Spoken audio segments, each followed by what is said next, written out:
The Kingdom Hearts 3 premiere event in California was a massive success. Media and other internet personalities got to get their hands on Kingdom Hearts 3, give their thoughts on it, eat sea salt ice cream, and some even got to talk to Tetsuya Nomura himself and others about the game and what to expect from the full product going further. As you can imagine from this 2-day event, there was a ton of news, lots of things to dissect from both the game and from interviews. Today, my friends, I will be trying to tackle all of it. I know, that sounds like a big thing to tackle, but I'm going to try my best. So ladies and gentlemen of YouTube, my name is Prodigy, welcome to my channel. Today we will be talking about everything you need to know from the Kingdom Hearts 3 premiere event. This will be a long one, so there is lots of news, so sit back, relax, and enjoy as I bring to you today's video. Hey, really quick guys, if you have not already or are new to this channel, make sure to hit that subscribe button, also hit the bell icon so you will never miss another video again. Thank you and enjoy. So I think I'm going to start off with the game Kingdom Hearts 3 itself, then get into the interviews later in the video.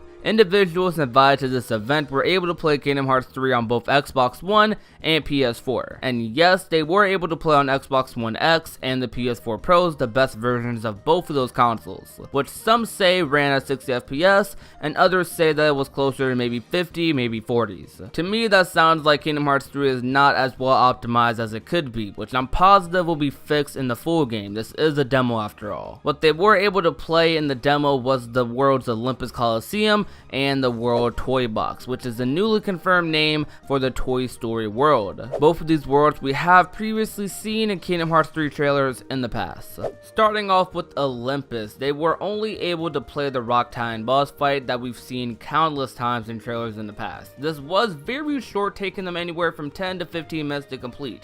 That does not mean it didn't have a ton of things to offer though. In this, they got to use things like Second Form, the new Wonder Balloon Link with the Dream Eaters, which is a rework of the old summon system. On top of that, they were able to mess around with Duck Flare and the Big Mountain Railroad Attraction Flow attack, which I must say looks absolutely beautiful, even more so than it has previously. Honestly, that could go for the entire game. Everything looks very crisp and the game looks done. I'm sure it will look even better when it releases. The feature where Sora is able to run up walls and jump on rocks and things of that nature is now called auto running. This is looking like a feature that is going to be used heavily throughout all the worlds, both for just regular exploration and boss and heartless fights. Flow motion now, as I should mention, is not abusable. Flow motion seems to have a limit of 2 wall bounces, which is actually great because this was a major problem from Dream Drop Distance that has already been touched upon in Kingdom Hearts 3. That makes me so happy. Good job, Square. As we expected, Second Form activates when you complete your combo meter and obtain these 3 arrows above the command menu. Duck Flare and other party members' limits seem to activate the same way, which I find kind of awkward, but it's something I'm sure we'll get used to. Attraction Flow though activates in a way that I actually really enjoy. What happens is this green symbol pops up, which is very noticeable. This green symbol appears on bosses and random heartless and fights. What you have to do is attack the green symbol in time, and then the situation command appears, and then you press triangle to activate the ride. Attraction Flow is not something you can use just whenever you want. You can't even pick the attraction flow you wish to see, which sounds like a bummer, but honestly I don't mind that. Only certain areas and boss fights have certain attraction flow rides, which I think makes perfect sense. Like, I can't imagine using the Big Mountain Railroad attraction flow in some small room with a bunch of heartless. It just wouldn't work that well. Continuing though, giving you more information about the gameplay in the Olympus world, Second Form is basically the limit form of Kingdom Hearts 3. You do Kingdom Hearts 2 combos and attacks mixed with a little bit of attacks from Kingdom Hearts 1. Also, it seems like every Keyblade has its own 2 shot commands, which is just insane to think about. That means there's going to be about 20 plus different Sherlocks in the game. The final thing featured in the Olympus portion of the demo I'll talk about is the Wonder Balloon Link. This is the Dream Eater Link we saw during the Monsters Inc. trailer. It starts off with just you and Meow Wow, and the finish is a big explosion of Dream Eaters like we saw, which I have to admit looks basic compared to the other links you'll see later down the line, but it does look really fun to use. Olympus Coliseum's environments are looking amazing, very visually appealing like all of Kingdom Hearts 3. I'll take a wild guess and say that the reason they weren't able to play a lot of the Olympus world is because this segment takes place at the very beginning of the game, which excites me personally because that means we're going to be getting right into the action when Kingdom Hearts 3 starts, which, unless I'm remembering incorrectly, I'm pretty sure was said in an interview years ago. Transitioning into what is likely going to take up a good majority of this video because this part of the demo was just that massive. We will be talking about the Toy Story world. Now, like I said, this part of the demo was massive, and according to the developers, this was only 30% of the world. How? It took most of the people attending the event playing the game a significant amount of time to explore even some of this. This portion started you out in Andy's room and you were able to explore outside his house and inside of a bit of Galaxy Toys where this world really shines. Based off of Galaxy Toys, these worlds are going to have a ton of features in them. You are able to explore a decent amount of the shops on the floors, and each of these shops have little things to interact with and secrets to find and chests to find. Like, there's even a Final Fantasy Dissidia portion inside the shop. That is incredible. This means worlds are going to be highly revisitable if all worlds are like this, which means this game is going to be long and it's going to take a long time to 100%. You had two links available to you during this portion of the demo, 8-Bit Blast and Lagoon Showtime. First one is based off of Wreck-It Ralph, who is finally in the Kingdom Hearts series. Second one is based off of course, Little Mermaid. The Wreck-It Ralph link starts off with Ralph falling from his game onto the ground. He then picks up Sora, starts building blocks which have these lights that stun enemies. Then once he makes enough or time runs out or he decides to, he breaks everything, which is very much who Ralph is. In the Lagoon Showtime link, Sora of course summons Ariel, and they splash around creating little puddles. They can damage enemies while they splash around, but in the finish, water rises out of the puddles you just moved around in, and it damages all of the surrounding enemies like a show. Both of these links are extremely creative, and it excites me to see how creative future links might end up being. To some people, this is the biggest feature, a new feature Kingdom Hearts 3 has that has never been in any other Kingdom Hearts game previously, and that is Keyblade switching. Specifically, Keyblade switching without going into your menu. You can switch Keyblades mid-fight and mid-Keyblade transformation. Quick note about Keyblade transformations. Each Keyblade transformation, like I said earlier, have their own shot lock command, but each Keyblade transformations also has their own way of using magic too, which is really sweet. With Keyblade switching, you are able to switch between 3 Keyblades. The Keyblades you have available to you in the Toy Story world are Infinity Badge, based off of Toy Story,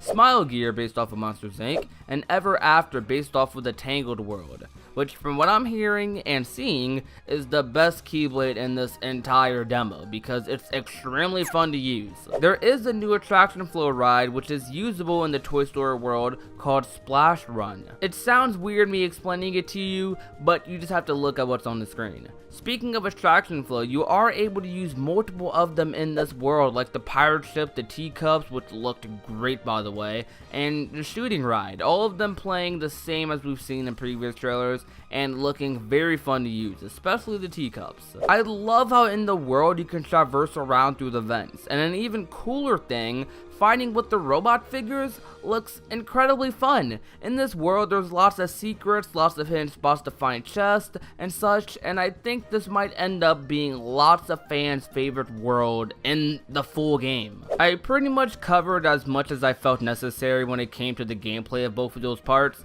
Now what I want to talk about before we move to the things discussed in the interviews is the cutscenes. Now wait, I won't be talking about what's in the cutscenes because I understand some individuals don't wish to see or know about what's in them since they weren't originally supposed to be shown to the public.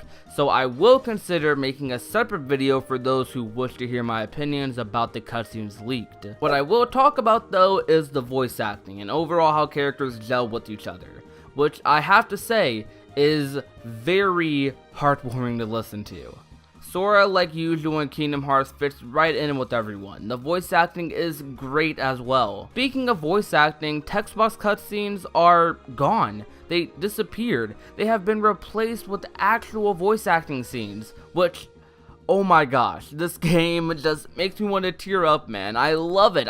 This is a necessary step to modernize the series a bit more for today's gaming. Voice actors for Sora, Donald, and Goofy sound like usual. Woody and Buzz to some people sound a little bit weird, but I think they sound fine. I don't have a real issue with how they sound. Another random note before we finish Toy Story, the music in the world is amazing. You hear lots of remixes of old Kingdom Hearts songs that we've known and loved, and the field theme for this world is a Kingdom Hearts version of You Got a Friend in Me, which sounds wonderful. Also, the transition between combat cutscenes and vice versa are very well done. Now to the final part, the information given in the interviews. If you've stuck around with me this long, you are incredible. Thank you so much. Kingdom Hearts 3's theme is resolution. Understandably so. This is the final chapter in the Xehanort saga. The classic Kingdom device we saw in the short trailer in April is called the Mobile Portal, which is something Sora will be carrying around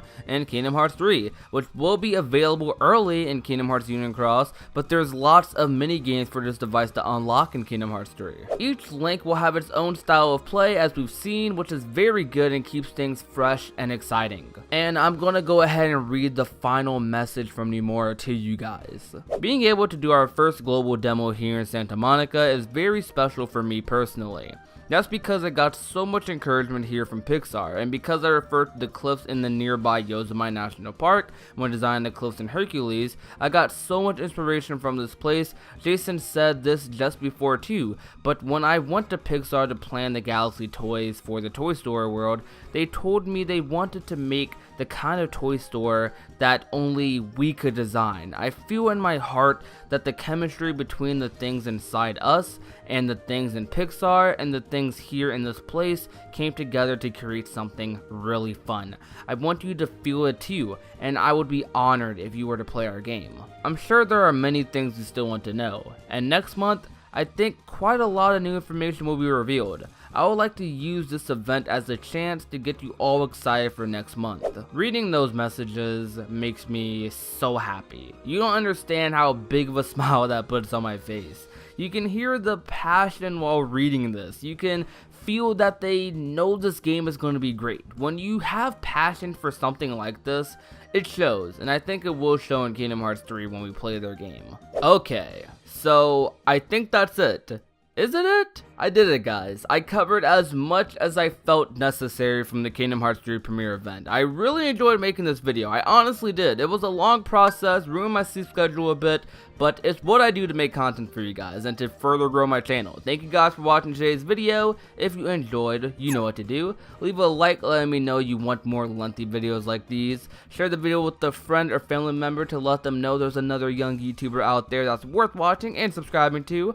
And last but most definitely not least, speaking of subscribing, that is the biggest thing you should do. If you are new to the channel, this is the best way to become a part of the union. We are less than 200 more subscribers away from 1K. I would absolutely love to make that happen by the end of June. If we can, it would mean the absolute world to me. So like, share, comment, and subscribe. Thank you for watching today's video. I put hours of work into this so you guys could have one place to get all the info you needed from this event, and I feel like it's going to be worth it in the end. My name is Prodigy, and I will see you guys next time.